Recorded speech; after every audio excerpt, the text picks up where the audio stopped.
அவரோட பலம் யானை மாதிரி இருக்கும், அவரோட சிந்தனைகள் எல்லாம் பூனை மாதிரி இருக்கும். ஏன்னா 2026ல கூல் சுரேஷ் கட்சியும் சிஎஸ்கே கட்சியும் தமிழக வெற்றி கழகமும் கண்டிப்பாக இணைந்து மக்களுக்காக செயல்படும். சாதாரண ஒரு சப்ப பையன் கூல் சுரேஷ்க்கு நீங்க இவ்வளவு எதிர்ப்பு தெரிவிக்கும் போது தமிழக இப்பவும் சொல்றேன், யோகமிடம் வெகு தூரம் இல்லை.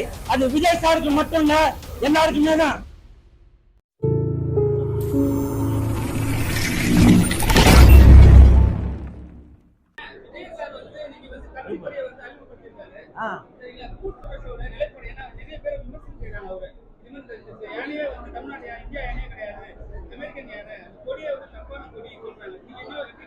சார், யானையா இருந்தாலும் சரி பூனையா இருந்தாலும் சரி, நீங்க இங்க இருக்கும் போதும் தமிழ்நாட்டுல இருந்து பார்க்கும் போதும் அதுக்கு பேர் யானைன்னு தான் சொல்லுவாங்க. இங்கிலீஷ்ல எலிஃபென்ட்னு சொல்லுவாங்க. நீங்க ஆப்பிரிக்காவுக்கு போனாலும் அதை யானைன்னு தான் சொல்லுவாங்க. இல்ல அதுதான் இல்ல பிரதர், அதான் நான் சொல்ல வரேன். நானு அது எப்படி இருந்தாலும் யானைன்றது யானை தான். நம்ம ஓட்டு போற இடத்துல யானை சிகப்பா இருக்கா, யானை கருப்பா இருக்கா, யானை வெள்ளையா இருக்கான்னு பார்க்க மாட்டான். புரியுதுங்களா? அந்த இடத்துல யானை இருக்குதா, ஒரே குத்திட்டு வந்துட்டு இருக்க போறான். கொலை பண்றதுக்கு இல்ல, யானை சின்னத்துல எல்லாரும் ஓட்டு போடுங்க அப்படின்ற ஒரு விஷயத்த இப்ப யானை இப்ப இது என்னுடைய சின்னம் அப்படின்றத இப்ப இந்த கொடி மூலமா வெளியில கொண்டு வராரு. ஒண்ணு இல்லைங்க, யானையை விடுங்க. இப்ப சப்போஸ் ஒரு பாம்பு சின்ன வச்சு அவர் வச்சிருந்தாக்க என்ன பண்ணுவாங்க, அதற்கு ஒரு எதிர்ப்பு தெரிவிப்பாங்க. உண்மையா இல்லையா? ஒரு மயில் வச்சிருந்தாக்க மயிலுக்கு ஒரு எதிர்ப்பு தெரிவிப்பாங்க. ஏன்னா இப்ப எது பண்ணாலும் சரி அதுக்கு ஒரு விமர்சனம் வந்துட்டு தான் இருக்கான். இப்ப என்ன எடுத்துக்கீங்களா, இப்ப கூட தேட்டருக்கு வந்தோன்னா ஒருத்தர் சொன்னாரு, அண்ணா உண்மையிலே சொல்றேன், விஜய் சார் கொடி ஏற்றும் போது எனக்கு உங்க ஞாபகம் தான் வந்துச்சு அப்படின்னாரு. என் ஞாபகம் எதுக்கே அப்படின்னா, உங்களோட சிஎஸ்கே கட்சி கூல் சுரேஷ் கட்சியும் தமிழக வெற்றி கழகமா ஒன்னா இணைய போறதா நீங்க ஏற்கனவே பல பேட்டியில சொல்லிட்டு இருந்தீங்க. அது நான் பார்த்தேன் அப்படின்னு.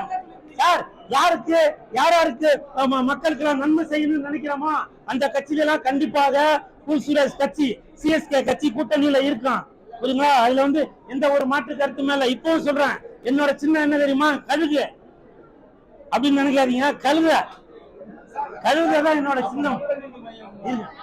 ஒரு நிமிஷம், அந்த கழுகு சின்னம் தான் இந்த கூல் சுரேஷ் கட்சியோட சின்னம். அதுக்கு காரணம் என்னன்னாக்கா, மக்களுக்கு என்னென்ன குறைகள் இருக்கோ அவர்களுடைய சுமைகளை எல்லாம் நான் தாங்குவதற்கு இந்த கழுதை சின்னத்துல தான் நான் போட்டி போட போறது. இதுல எந்த ஒரு மாற்று கருத்துமே இல்ல. ஏன்னா கழுதை அப்படின்னால எல்லாரும் வீட்டு வாசலுமே வச்சிருப்பாங்க, என்னன்னு என்னை பார் யோகம் வரும் அப்படின்னு.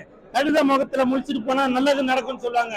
அதனால 2026ல கூல் சுரேஷ் கட்சியும் சிஎஸ்கே கட்சியும் தமிழக வெற்றி கழகமும் கண்டிப்பாக இணைந்து மக்களுக்காக செயல்படும். ஒருவேளை தமிழக வெற்றி கழகத்தில் கூட கூல் சுரேஷ் கட்சி இணைவதற்கான சாத்தியம் இல்லை அப்படின்னு யாருன்னா ஒரு எதிர்ப்பு தெரிவிச்சாக்க, இல்ல விஜய் சாரே வேணாம்னு சொன்னா கூட என்னுடைய ஆதரவு வெளியில இருந்து நான் கொடுத்துட்டு தான் இருப்பேன்.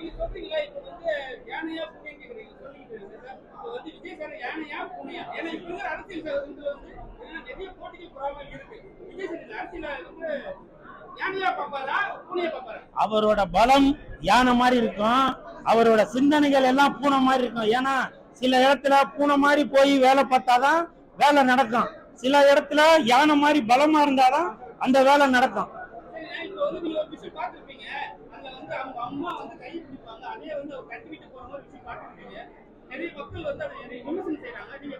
சார், இப்ப இங்க நிறைய பேரு நான் வரும்போது எனக்கு கை கொடுக்குறாங்க. சில பேர் அவங்க கை நீட்டும் போது நான் மறந்து பக்கத்துல இருக்க அவளை பாத்துறேன். அந்த கூட்டத்துல ஒரு டென்ஷன்ல மறந்துடுறான். இன்னைக்கு 9:15 மணிக்கு கொடியேற்ற ஒரு நிகழ்ச்சிக்காக விஜய் சார் வந்திருக்காரு. அவங்க அப்பா அவங்க அம்மா எல்லாமே வந்திருக்காங்க. வந்தது அவங்களுக்கு தெரியும். மேடையில விஜய் சார் அவங்க அம்மாவும் அவங்க அப்பாவும் இந்த நிகழ்ச்சிக்கு வந்ததுல ரொம்ப சந்தோஷம் அப்படின்னு சொல்லி மேடையில வாழ்த்து தெரிவித்து நன்றி வேற தெரிவிக்கிறாரு. அவங்க வெளியில வரும்போது பத்திரிகையாளர் ஆளுநருக்கு ஒரு பக்கம் கூப்பிடுறாங்க, சார் இங்க போட்டோ கொடுங்க, இங்க போட்டோ கொடுங்க. அந்த ஒரு டென்ஷன் எல்லாம் மறந்துருப்பாங்க. என்னைக்கா இருந்தாலும் தாய் தான் மகன் தான், அது எந்த மாற்று கருத்து இருக்க போது ஒரு ஞாபகம் மாதிரிலாம் மறந்துருப்பாங்க. இதெல்லாம் ஒரு விமர்சனம் செய்ய வேண்டியதே இல்ல.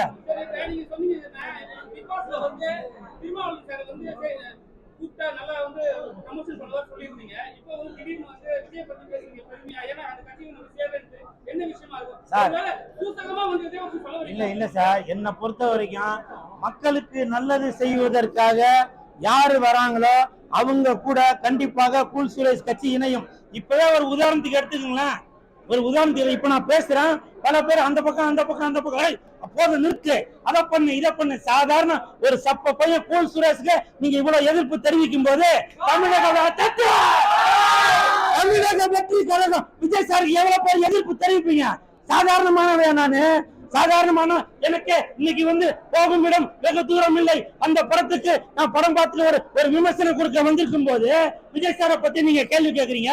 நான் வந்து விஜய் சாரை வந்து தமிழக முதலமைச்சர் ஆகணும் பல பேர் ஆசைப்படுறாங்க. நான் அதை பத்தி பேச வரும்போது பல பேர் வந்து பல விதத்துல இருந்து எதிர்ப்பு தெரிவிக்கிறீங்க. ஒரு மனிதனுக்கும் ஒரு கருத்து இருக்கு, புரியுதுங்களா? இப்பவும் சொல்றேன், போகும் இடம் வெகு தூரம் இல்லை. அது விஜய் சாருக்கு மட்டும் இல்ல, எல்லாருக்குமே தான். படத்தை வந்து பாருங்க, என்ஜாய் பண்ணுங்க. போகும் இடம் வெகு தூரம் இல்லை.